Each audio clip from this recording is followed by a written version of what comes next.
Halo teman-teman penonton di kanal YouTube saya, selamat datang di video kali ini. Dan di kesempatan kali ini saya bersama dosen pengembangan masyarakat Islam Fakultas Dakwah dan Ilmu Komunikasi UIN Mataram, yang kali ini akan berbicara mengenai bagaimana pengalamannya menjadi seorang alumni dari program studi pengembangan masyarakat Islam. Begitupun saya juga adalah alumni dari PMI atau Pengembangan Masyarakat Islam, namun saya lulusnya di PMI UIN Sunan Kalijaga. Mungkin Pak Bus kita buka masker aja supaya lebih jelas suara kita ngomong ya. Ya, lebih kencang suaranya. Itu kenapa? Tapi sebelumnya ini udah di screening COVID dulu ya? Ya, kita di screening COVID. Kita sudah aman untuk COVID ini. Ya, Pak Bud alumni di PMI itu tahun berapa, Pak Bud? Saya menjadi alumni itu di tahun 2015. Jadi saya masuk UIN di jurusan pengembangan masyarakat Islam itu tahun 2011 dan selesai tahun 2015. 2015. Dan perlu teman-teman ketahui kalau mahasiswa UIN Mataram mungkin sudah kenal dengan Pak Budi, khususnya mahasiswa PMI ya. Beliau ini adalah alumni keberapa jadinya Pak Budi? Nah, kurang tahu deh kalau alumni berapa. Yang menariknya itu adalah setelah Pak Budi ini lulus dari PMI, kemudian melanjutkan program studi pasca sarjananya di luar negeri. Boleh diceritakan pengalamannya untuk itu Pak Budi, bagaimana bisa keluar negeri untuk melanjutkan studinya, kemudian mengambil bidang apa saja? Jadi ceritanya sebenarnya cukup panjang, namun ya mungkin kita ringkas-ringkas saja gitu. Jadi untuk berbicara mengenai pengalaman ketika sudah menjadi alumni, saya memang passionnya memang ingin melanjutkan studi dulu gitu kan. Target awal saya itu ketika selesai studi adalah saya pengen lanjut studi di dalam negeri, namun terkendala biaya saat itu gitu kan. Jadi informasi tentang beasiswa nggak ada, jadi saya mencoba pergi merantau lah gitu kan ke Pulau Jawa gitu. Semoga dengan merantau saya bisa bekerja dan bisa mencoba nyambi kerja sekaligus ingin melanjutkan mimpi untuk bisa studi S2 begitu. Dan akhirnya saya ada informasi bahwa waktu itu ada program beasiswa dari Kementerian Keuangan, mungkin saat ini sudah hits banget, namanya LPDP gitu kan. Jadi saya baca-baca persyaratan, sembari saya mempersiapkan berkas-berkas untuk mendaftar beasiswa tersebut. Kayaknya ini cocok lah gitu kan. Jadi saya persiapkan syarat-syarat beasiswa tersebut, dan alhamdulillah di tahun 2016 saya coba melamar beasiswa LPDP tersebut dan alhamdulillah keterima gitu. Jadi persiapannya lumayan di persiapan seperti persiapan bahasa sih sebenarnya. Oke.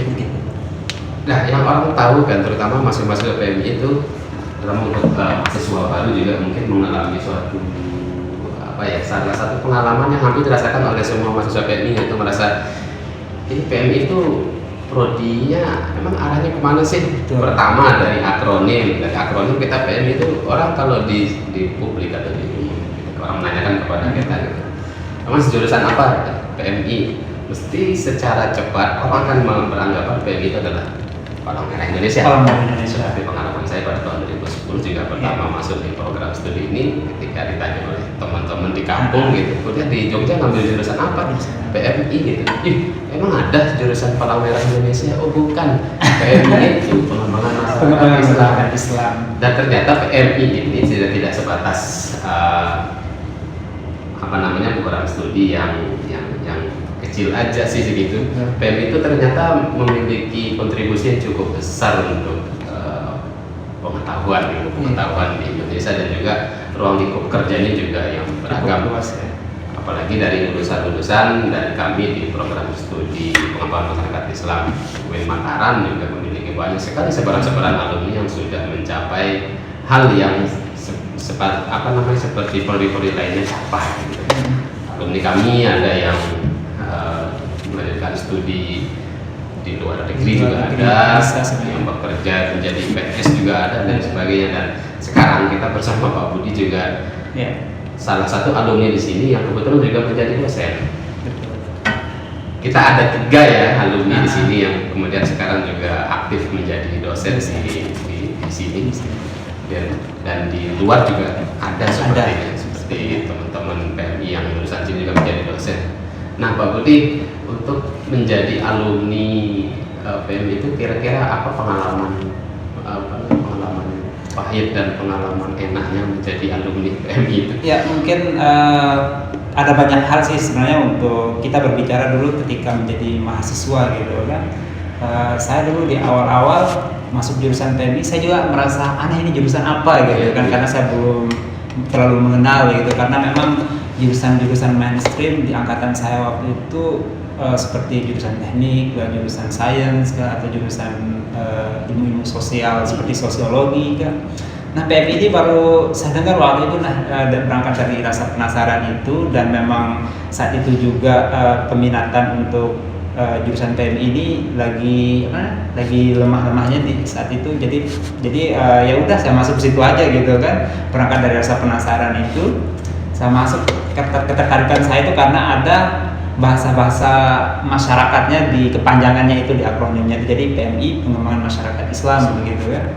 Nah, di situ saya mulai belajar begitu, walaupun background saya sebelumnya sebenarnya kan di sains, tapi itu bukan menjadi suatu keterbatasan untuk belajar di ilmu sosial. Dan ternyata memang di situ saya merasakan ada semacam kenikmatan, walaupun secara mainstream orang-orang melihat ini jurusan apa gitu, masih asing gitu kan, masih asing. Dan arah kedepannya juga mau jadi alumni kerja di mana begitu, itu kan menjadi kekhawatiran, bukan saya juga seangkatan saya waktu itu gitu.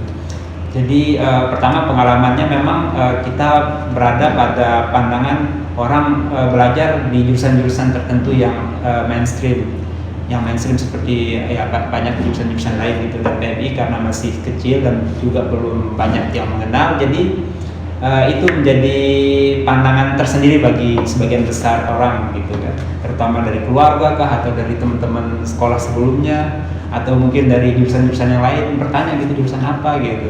Nah, di situ saya mendalami dan menikmati bahwa saya lebih banyak menjelaskan, oh jurusan ini seperti ini loh gitu kan.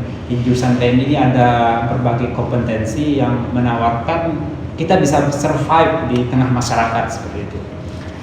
Ya, seperti kebanyakan orang dan terutama kita ya yang sudah lulus lebih dahulu di prodi ini, ketika mencari mencari jalan keluar, memang prodi ini arahnya kemana gitu. Selama 10 tahun ini saya lihat PMI itu sudah mulai terbentuk ini pasarnya sendiri, Pak Budi. Ada yang fokusnya dalam CSR misalnya, Corporate Social Responsibility, ada yang fokusnya ke PKH misalnya, program-program bantuan sosial yang ada dari pemerintah, ataupun ada juga yang berkontribusi langsung di dalam dunia pendidikan seperti menjadi dosen, menjadi guru, itu banyak sekali. Dan juga yang terakhir itu berkontribusi terhadap kegiatan atau kerja nyata di tengah masyarakat sebagai pembimbing masyarakat tanpa dilatar belakangi oleh program-program pemerintah ataupun NGO gitu. Saya pikir PMI itu juga sudah mulai cukup fleksibel untuk masuk ke dunia kerja manapun. Karena biasanya kalau mahasiswa, kita sebagai orang awam yang ingin melanjutkan program studi, ingin kuliah di universitas, mesti akan menjadi pertimbangan kita ada 2 hal. Kita mau masuk prodi apa, kemudian prodi ini menjanjikan masa depan atau tidak gitu, kerjanya kira-kira kemana gitu. Nah, PMI itu mungkin sekarang jawabannya saya pikir sudah selesai ya. Karena banyak sekali alumni kita yang masuk ke semua bidang gitu, baik yang dari profesional sampai yang lebih kepada entrepreneurship. Entrepreneurship juga banyak. Mahasiswa kita juga banyak. Contoh Pak Budi juga saya sebenarnya punya salah satu usaha yang sekarang sedang dikembangkan. Iya, sebenarnya kan kita belajar di PMI, pengalaman saya dulu belajar di PMI di UIN Mataram ini cukup menarik sekali, karena di situ kita dibekali dengan berbagai keilmuan, kompetensi yang mana itu membekali kita bisa, lagi-lagi saya katakan bahwa itu bisa survive di masa depan. Contohnya di PMI kita belajar mata kuliah pengantar seperti kewirausahaan, Kalau kita mau terjun di politik, kita ada pengantar ilmu politik. Iya. Bahkan kalau mau lebih skillful lagi, kita belajar tentang manajemen, ada manajemen sumber daya manusia, ada manajemen sumber-sumber daya yang lain gitu. Jadi itu hal-hal mata kuliah yang mana menawarkan skill yang kalau kita memang memperdalam di situ minat kita akan bisa menjadi expert gitu. Contohnya kalau kita ingin bergerak di bidang media, ya kita perdalami aja, ada salah satu mata kuliah namanya ilmu komunikasi di situ. Bukan hanya ada di KPI saja, tapi di PMI skill-skill seperti ilmu komunikasi, bagaimana kita berbicara dengan masyarakat luas, bagaimana kita berbicara dengan posisi kita dengan kelompok, dengan individu. Contohnya kita juga belajar ada di situ psikologi dan lain sebagainya. Jadi sangat fleksibel dengan berbagai disiplin ilmu yang memang membantu kita untuk bisa survive di tengah masyarakat gitu. Jadi PMI ini bagi saya cukup mengikuti perkembangan zaman. Jadi concern keilmuannya itu cukup fleksibel dan selalu terupdate gitu. Jadi kalau kita tidak belajar dan membaca, ya terkadang di situ kita merasa kita bodoh banget gitu, nggak mengikuti perkembangan dunia. Nah di sini di pengembangan masyarakat Islam itu sendiri kita belajar tentang melihat dinamika masyarakat sendiri gitu. Saya sih merasa seperti itu. Jadi contohnya masyarakat di angkatan saya dulu berbeda loh dengan masyarakat saat ini gitu. Contohnya masyarakat ini yang mana difasilitasi dengan berbagai macam kemudahan seperti startup yang bermunculan. Di situ interaksi masyarakat juga akan mengikuti juga sangat berbeda gitu. Nah, seorang expert di situ yang mana di sini adalah alumni PMI mampu membaca itu gitu. Jadi saya melihat itu dan saya membaca ada peluang di situ. Makanya saya berbisnis gitu kan.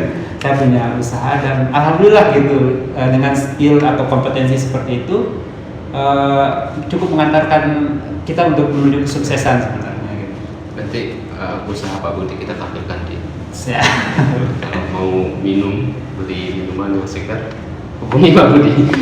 Ya jadi PMI memang bukan prodi yang tenggelam oleh zaman karena kita bergerak di dalam atau terlibat di dalam pengetahuan sosial yang tadi kan selalu kejar-kejaran ya kan, dinamis sekali. realita, teori dan praktik itu mereka sama-sama saling kejar dan tidak akan ada yang jalan. Ya mungkin itu saja, mungkin ada beberapa kata-kata yang disampaikan oleh Pak Budi untuk teman-teman khususnya mahasiswa PMI UIN Mataram, bagaimana untuk memupuk semangat untuk terus menyelesaikan pendidikan di program studi ini, jangan menyerah dan jangan berkecil hati meskipun orang tidak mengenal apa itu program studi PMI atau pengembangan masyarakat Islam. Namun buktinya bahwa banyak sekali teman-teman dan alumni kita yang sudah masuk ke dunia kerja yang sama sekali kita tidak pernah pikirkan bahwa PMI itu bisa masuk di situ. Ternyata masuk.